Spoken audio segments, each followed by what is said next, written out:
നമ്മൾ ഏറ്റവും കൂടുതൽ ഇപ്പോൾ കേട്ടുവരുന്നൊരു കാര്യമാണ് രാവിലെ ഉറങ്ങി എഴുന്നേറ്റ് കഴിഞ്ഞാലും ഭയങ്കര ക്ഷീണമാണ്. അത് വൈകിട്ട് വരെ ഉണ്ടാവും, രാത്രി ആയാലും ഉണ്ടാവും. അതായത് ഒരു ദിവസം മുഴുവൻ ക്ഷീണമാണ്. പക്ഷെ എന്ത് ചെയ്യണം എന്നുള്ള അറിയുന്നില്ല. അപ്പൊ രാവിലെ എഴുന്നേറ്റ് കഴിഞ്ഞ് ഒന്ന് എനർജി ആവാന്ന് വിചാരിച്ചു കഴിഞ്ഞാൽ നോർമലി നമ്മൾ എന്താ ചെയ്യുക?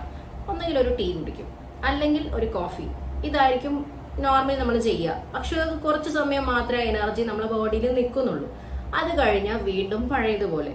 സോ ഈ ഒരു പ്രശ്നം നിങ്ങളും ഫേസ് ചെയ്യുന്ന ആളുകളാണെന്നുണ്ടെങ്കിൽ ഈ വീഡിയോ സ്കിപ്പ് ആവാതെ മുഴുവനായിട്ട് കാണാൻ വേണ്ടിയിട്ട് ശ്രദ്ധിക്കുക.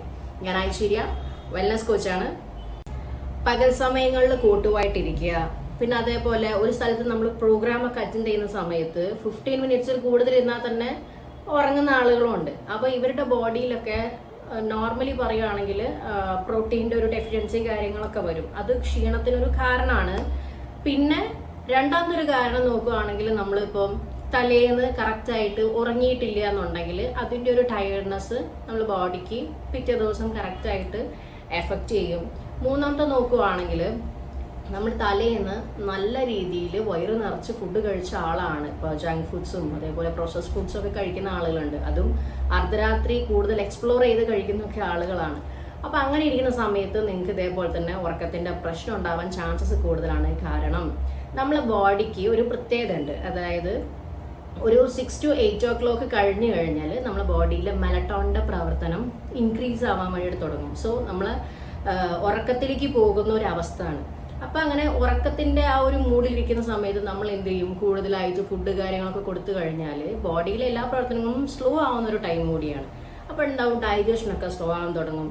പിന്നെ നമ്മൾ ഉറങ്ങുന്ന സമയത്താണെങ്കിലും നമുക്കെന്നത് ഡീപ്പ് സ്ലീപ്പ് കിട്ടാൻ വേണ്ടിയുള്ള ഒരു സപ്പോർട്ട് ഉണ്ടാവില്ല. സ്റ്റൊമക്കൊക്കെ അപ്സെറ്റ് ആയിരിക്കും.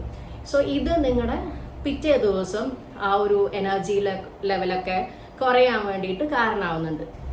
മേ ബി ഹീമോഗ്ലോബിൻ കുറവുള്ള ഒരാളാണെന്നുണ്ടെങ്കിൽ പറഞ്ഞ പോലെ തന്നെ നിങ്ങൾക്ക് ടയർഡ്നെസ് കാര്യങ്ങളൊക്കെ ഉണ്ടാവും. അപ്പോൾ കറക്റ്റായിട്ട് ഹീമോഗ്ലോബിൻ ഉൽപ്പാദിപ്പിക്കുന്ന ടൈപ്പ് ഫുഡുകൾ നിങ്ങൾ ഇൻടേക്ക് ചെയ്യാൻ വേണ്ടിയിട്ട് നോക്കുക. കറക്റ്റായിട്ട് വെജിറ്റബിൾസും അതേപോലെ തന്നെ ഇലക്കറികളൊക്കെ ആഡ് ചെയ്ത് കഴിച്ചു കഴിഞ്ഞാൽ ഇതിനൊരു പരിധി വരെ നിങ്ങൾക്ക് നല്ല സൊല്യൂഷൻ കിട്ടാൻ വേണ്ടിയിട്ട് ഹെൽപ്പ് ചെയ്യും. പിന്നെ അടുത്ത നോക്കുകയാണെങ്കിൽ പ്രോട്ടീൻ അടങ്ങിയിട്ടുള്ള ഫുഡുകളൊക്കെ നിങ്ങൾ കറക്റ്റായിട്ട് ഇൻടേക്ക് ചെയ്യുക. ഇപ്പോൾ പറഞ്ഞ പോലെ തന്നെ ഇലക്കറികളിലൊക്കെ നമുക്കിത് കിട്ടുന്നുണ്ട്. ഇത് ഡെയിലി ബേസിസിൽ നിങ്ങളുടെ വെയിറ്റിനനുസരിച്ച് ഇൻടേക്ക് ചെയ്യുന്ന സമയത്താണ് ആ ഒരു ടയർഡ്നെസ് ഇല്ലാതിരിക്കാൻ വേണ്ടിയിട്ട് നിങ്ങൾ സപ്പോർട്ട് ചെയ്യുള്ളൂ. അപ്പോൾ അത് മറക്കരുത് കേട്ടോ. പിന്നെ നിങ്ങൾ കറക്റ്റായിട്ട് മാക്സിമം ഒരു 9:30 10 o'clockൻ്റെ ഉള്ളിൽ ഉറങ്ങിയിട്ട് രാവിലെ ഏർലി മോർണിംഗ് എഴുന്നേൽക്കുന്നത് ഏറ്റവും ബെസ്റ്റാണ്.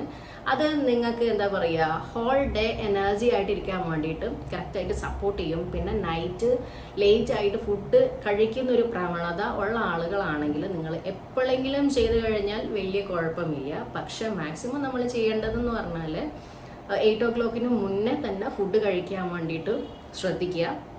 അപ്പോൾ ഇത്രയും കാര്യങ്ങൾ ശ്രദ്ധിച്ചു കഴിഞ്ഞാൽ നിങ്ങളെ ബോഡി ക്ഷീണമൊന്നും ഇല്ലാണ്ട് നല്ല എനർജി ആയിട്ട് ഇരിക്കാൻ വേണ്ടിയിട്ടും സപ്പോർട്ട് ചെയ്യും. പിന്നെ നമ്മൾ അധികം വിചാരിക്കും അങ്ങനെയാണെങ്കിൽ ഒരു ചായ കുടിച്ചാൽ പോരെ, അല്ലെങ്കിൽ ഒരു കാപ്പി കുടിച്ചാൽ പോരെ എന്ന് നോർമലി നമുക്ക് തോന്നാം അല്ലേ.